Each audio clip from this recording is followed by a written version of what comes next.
Hi YouTube, good morning. I don't know if you guys heard me say hi the first time because I'm having a little technical difficulties here. So anyways, I'm going to get right into it. I got a couple of things I want to bring onto the table today, some reviews here, couple of favorite knives, couple of daily carries, and some advice on utensil carving, like carving spoon and fork.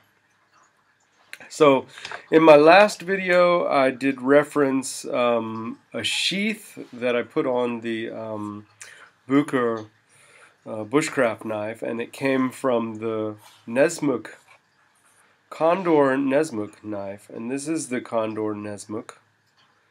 It's been reworked by me. It's a great little knife. It's really traditional. I like it a lot. I took off the gray blast paint finish on it. It's back down to raw carbon steel. This is a really cool little knife. It's got a great. It's the traditional knife that Nesmuk carried and spoke so highly of. And there are two different sizes of this knife. The size that I chose is the smaller size, which is, we're looking at around 22 centimeters long, which is around, 8.5 inches. 8.5 inches is what I get on that. It does have a, it's not as thick as the other Condor knives. I think we got about 2.5 millimeters on this. It's close to 3 millimeters. I'm not gonna sit down and split hairs with it. That's one of the things that I wanted to talk about in this video is knife control, knife evaluation, and stuff like that. There's a lot of guys, and I totally respect and give all credit where credit is due to everybody who comes in with full spec, who takes time to weigh their knives and measure each thing and measure how thick the grind, how deep the grind is, how many rivets and what size the rivets are, what the grain density on the wood is, and stuff like that. I don't think that the true pioneers and outdoorsmen of our time did this. I think it can be helpful in making a decision about a knife that you want to buy, but I don't personally feel it necessary for me to take the time to do this for you guys. I'm just telling you what I think about what I'm holding in my hand here, and maybe it's helpful to you somehow in your decision to buy a knife. This Nesmuk knife has, I think it has a really nice fit in the hand. It's got a very, very even balance. It feels really good in your hand, and it's going to work batoning as well as normal carving.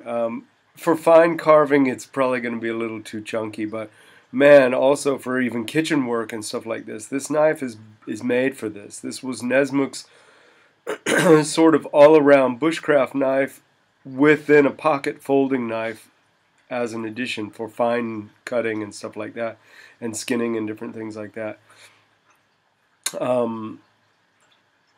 I'm pleased with it. I had to do some reworking on it.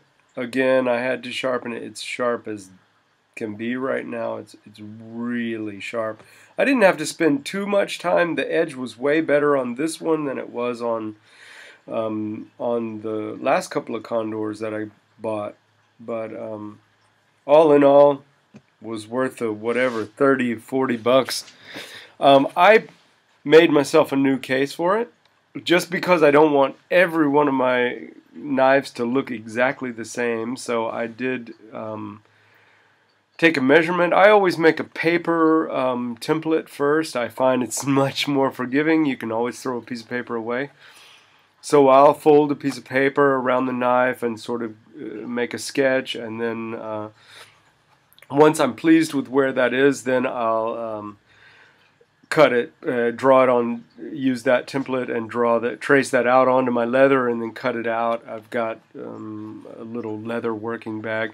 You'll notice that on this sheath I did put in the extra piece in here to which I ended up learning that was a way nicer way to make the sheath. It actually fits the knives much better that way. Yeah, and I made an extra long belt loop on here so that it hangs down a little bit more. I find it easier to work with and also easier to push out of your way. It's like a cross between it goes more in the direction of like a dangler sort of pouch or sheath, I mean. Okay, my next knife here, gonna try to keep things rolling here, is my all-around bushcraft knife. This one is the one that I've been using the most in the field. I've been using this for over a year now, and I'm very, very happy with this knife. This is a knife by Helle, and it's a traditional, they say, Laplander or Norwegian knife. This one is called the Tamagami, and yeah, it's just a great knife. It's got a curly maple handle, and it's got a full tang, which goes basically like around half to 2/3 of the grip, so that you don't have on the underside where your fingers lay, you don't have the tang in the way. I guess maybe if you wanted to get into it, you could say that you're losing a little bit of the strength of the knife, but I tell you, I've batoned like crazy with this thing, and I've never had any feeling that it's not doing its job. It does not have the drop point, but it does have the Scandi grind. It's sharp. It's so sharp. It's super carver. I'm so pleased with this. You will notice these notches here. These notches are there. They actually, for a hardened blade that could actually snap by hard working and batoning and stuff like that, those are there to provide a small amount of flex in the blade. That's some knife theory stuff, and I can't say whether that has any validity or not. All I know is it's there. It's the only knife that I have that has that, but it is there, and I've seen that before, where there will be a notch down here near the edge of the cutting edge. But anyways, the one thing that I have lots of praise for this knife, but I have two complaints that I will quickly throw in. This knife was really expensive. I want to say that I paid, I think it was in the upper hundreds, closer to $2 maybe. It was expensive. And it came with this traditional sheath,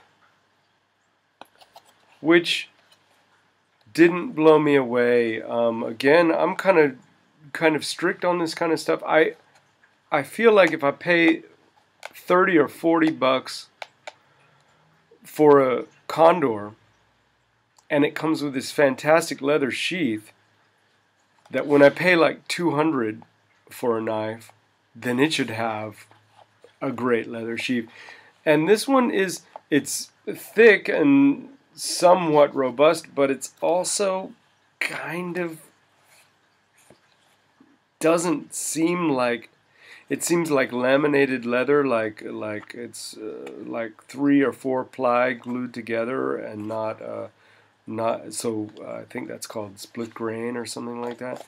Um, it fits the knife, and it looks nice, and they did even, I don't know if you can see that, they did even put a little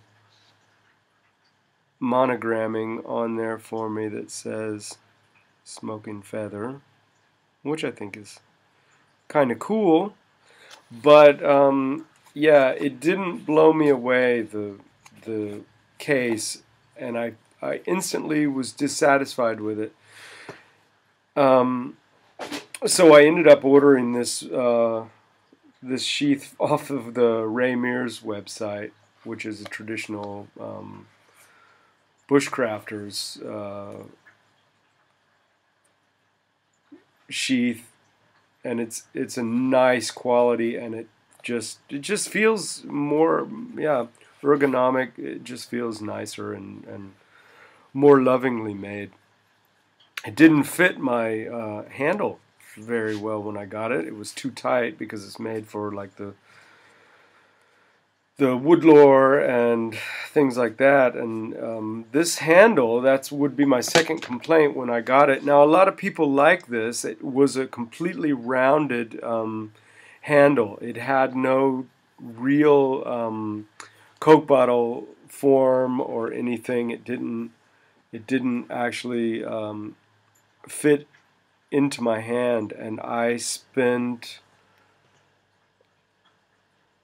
about 2 hours with a file and then with 4 different grades of sandpaper and stuff shaping this handle. Like, I took out so much to form it and fit it to my hand. Also, for that kind of money, quite a lot of work to do. When I get my Condor and I do that much work, I don't feel so. I feel like it kind of comes with it. But with this one, I was a little bit shocked that I had. But that was a preference thing. The handle for me looked more. It was just flat, and I know some people who like this big round handle. They say it's better for carving and that it will keep your hand from cramping up and stuff like that. But I need something that fits into my hand, and yeah, so that's what I did to this knife. And then actually it fit into the sheath a lot better, but that wasn't my motivation to do that. The third thing I got here, I'm going to try to speed it up a little bit, is an Opinel. Everybody will see this and think that it's an Opinel number 12 knife, but it actually is an Opinel saw.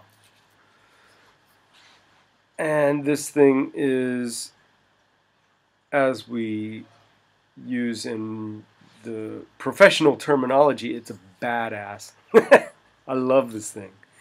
It's great for carrying out in the bush with you. It's small, it's compact, it saws like a mother. It's got nothing but praise, and it was like $22, I think. It's stainless steel. It's got the, I'm not sure if this is I mean, I would want to say that this is a hardwood handle, and I'm really not sure what it is. It's got a super tight grain. It's a nice, really nice, and I did do a little bit of like modification to it. I rounded it. I carved it down just a little bit and then sanded it and put a little bit of linseed oil on it. But this is a great thing. Fits in your pocket very well. You can bring this with all over. Everyday carry. This is my favorite. I've had this thing. I bought this in Switzerland, Swiss Army. It's a Winger. I've had this thing for 7, 8 years, I guess. And there's not much to review about these. Everybody should know stuff like this. One of the things that I thought was great is that it does have also a small saw on it. It's got scissors and a corkscrew and a file, and a bottle opener and a can opener, and you can use the bottle opener as a flathead screwdriver and the file as a Phillips screwdriver, and it also has the traditional pair of tweezers and a toothpick in there also. And this is the rubberized handle. It also fits really nicely in your hand. It's kind of contoured, and I really like it. And I have this in my pocket every single day. Sundays, sitting around the house with the family, this is in my pocket. Daddy, can you cut this tag out of my shirt? Oh, sure. I got my scissors right here. This comes everywhere with me. I have never ceased to be amazed how practical this knife is, and what a great everyday carry it is. I had never really used the saw for anything, because you usually have, like I just showed, my Opinel or something even bigger, a bow saw or whatever, if you're going on extended stays. And I'd never really had the need for the saw, but it was always like, oh, it's a survival thing, it's a good thing to have with you. But I've been getting into carving a lot, and this is my little utensil bag here, and it's got my spoon and my fork in it, and they're a spoon and fork that I carved myself.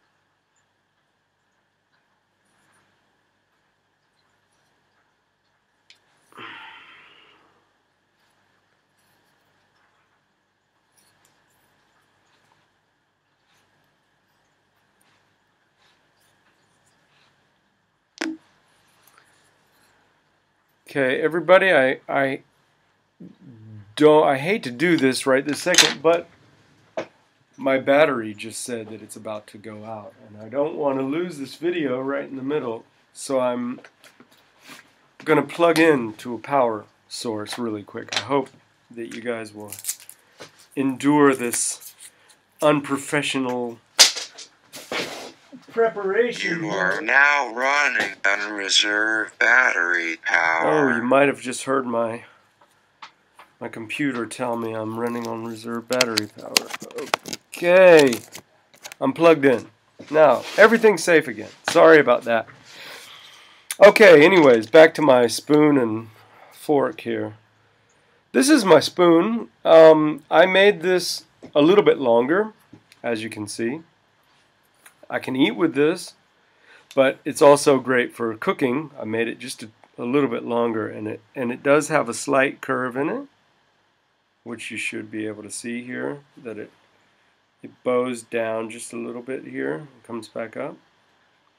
One of the tricks that I think, and one of the mistakes that most people make when carving a spoon, is that they'll make the bowl of the spoon way too deep and way too round.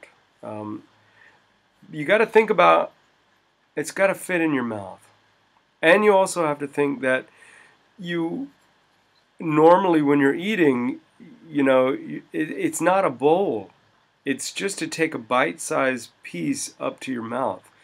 It's not supposed to, it's not a shovel, you know, it's not an ice cream scoop. This one I burnt the bowl of the spoon out, so I took a rough design of my spoon.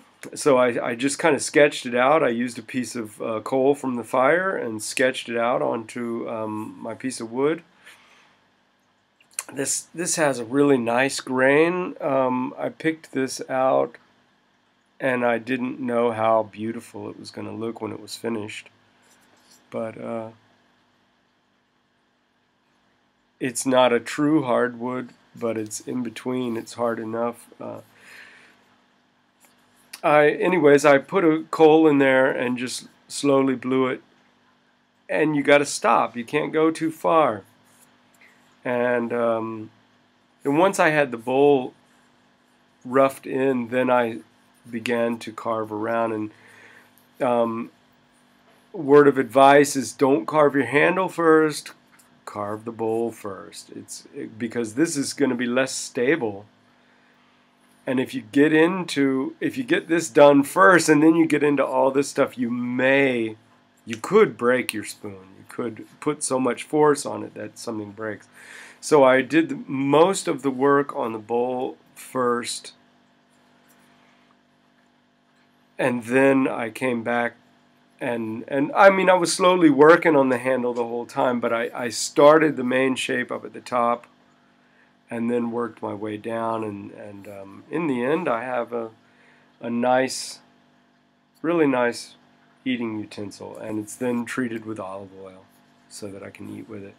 And I'll wash it normally, and then with whatever, if I got water, or I use soap if I've got soap, and I'll dry it over the fire.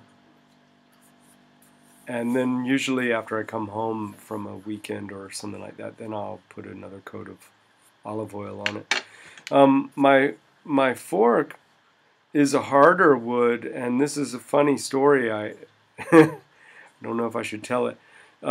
This was a handle to a brush, to a natural wooden brush that broke, and this was actually the piece that went into the brush, and the handle was about that long, and I ended up cutting it off. And I had this for a couple of years before I knew what to do with it, and then one day it came to me that I should make a fork out of it. And okay, the fork it's small in relation to the spoon, but not that much smaller.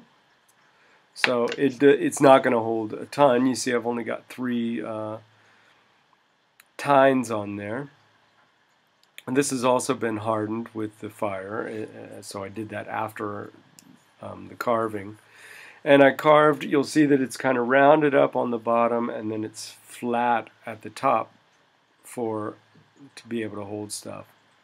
And I did try to put just a little kick right in here, you know. Tried to give it the basic shape, and it's rounded off just a bit, and it also really fits in my hand well. And so that's when I came up with the idea for the saw blades, because I wanted to saw these tines in there.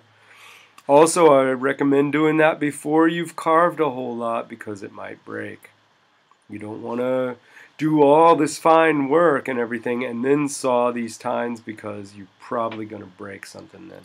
So when I did this, I still had a lot of bulk around there, and I went ahead and I drew my lines on there and then sawed through with my little Swiss Army knife. Yeah, and was able to make a super cool bushcraft fork. So that's my little utensil set, and I sewed myself up a little bag out of some wool and used some 550.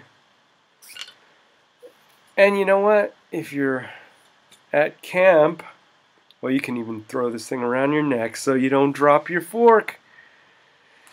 You know, I'm into practicalities of things.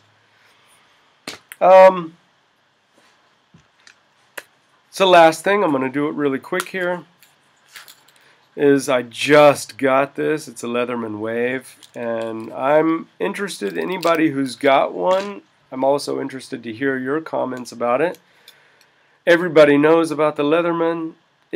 That's like mentioning that you have hair on your head, you know. It has 2 knife blades, pretty cool. It's got one with the wave or serrated and one with the non.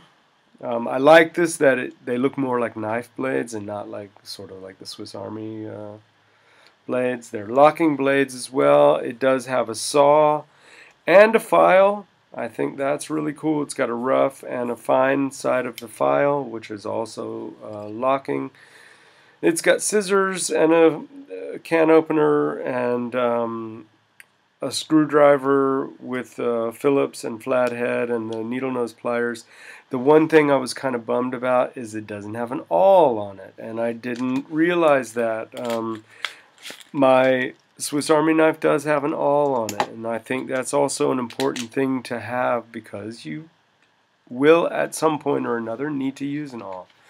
So I'm not doing like a big review on this wave. I just wanted to show that, and you know, you guys probably also own one, and you can tell me what you like about it. And whenever I have tested it, I'm going out this coming weekend. I'm going to be 4 days in the mountains, and I'm going to give everything a real test here. So stuff like this I'm going to put to the test and see how it's working. It's cold here right now.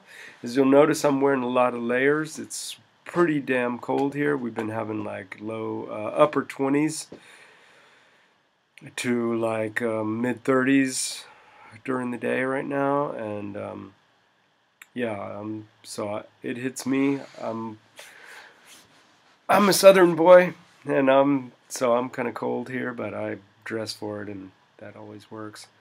So thanks for everybody for watching. I really appreciate it. I hope you like the videos, and I hope you subscribe, and I hope you like this video.